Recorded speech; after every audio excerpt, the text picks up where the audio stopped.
For the first leg of this trip, we flew from St. Louis to Dallas-Fort Worth to Kalispell, Montana, and then we picked up our rental car and drove to Apgar Village, which we stayed for our first night.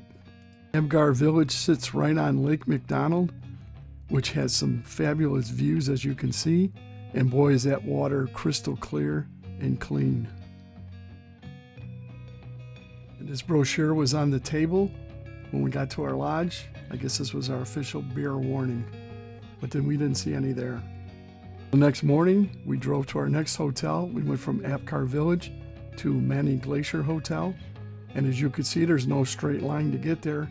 It's over a 2-hour drive, but it's sure worth it because there's so many things to see.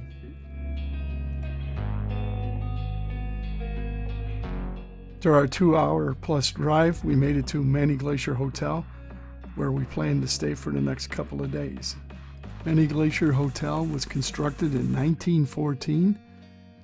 Only took them a year to 1915 to finish it, which is really astounding when you think they had to get all that stuff in here with horseback and very limited resources. It's a beautiful hotel. It's a historic landmark as of 1976.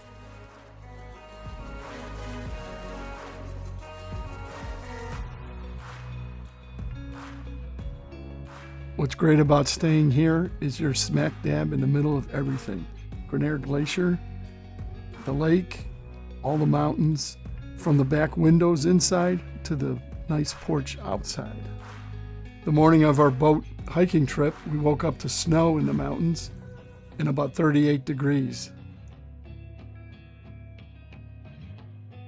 The Glacier Park Boat Company is located right outside the back of the hotel, which makes it very convenient. If you want to take the boat hiking trip, which we did, or if you want to rent a canoe or a kayak. The first boat takes you right across Swift Current Lake, where you disembark, get off, walk about a 1/4 mile through bear country, and you get to another boat that takes you across Lake Josephine, where you could take a guided hike, which we did, or you could do a self-guided hike, and then meet back at the shore, and the boat picks you up at certain times. Our guide was Emma, who was very good. She knew the geology of the place and took us to this little hidden lake and stopped along the ways and told us about the area that we were hiking in. It's about a 1/2 mile. To cross a single-person bridge, which was a little fun.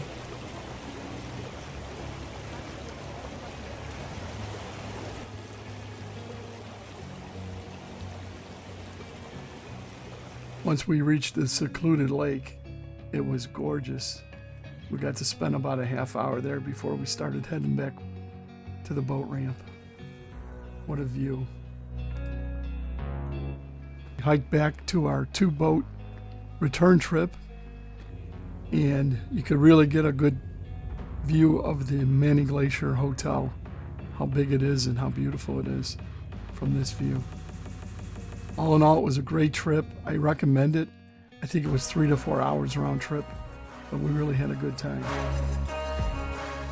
I wanted to go to Prince of Wales Hotel in Canada, so we took the 1.5 hour ride, which was very nice. It's a pretty neat old hotel. It was also built by the Great Northern Railroad, like all the other ones in Glacier National.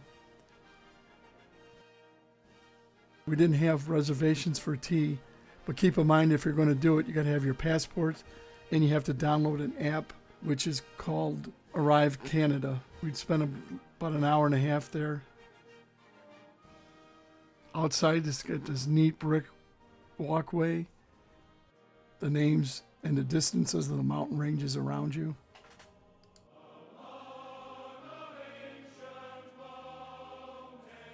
Inside, it's very rustic. You have these huge ceiling to floor windows so you could see a great view of the mountains and lakes.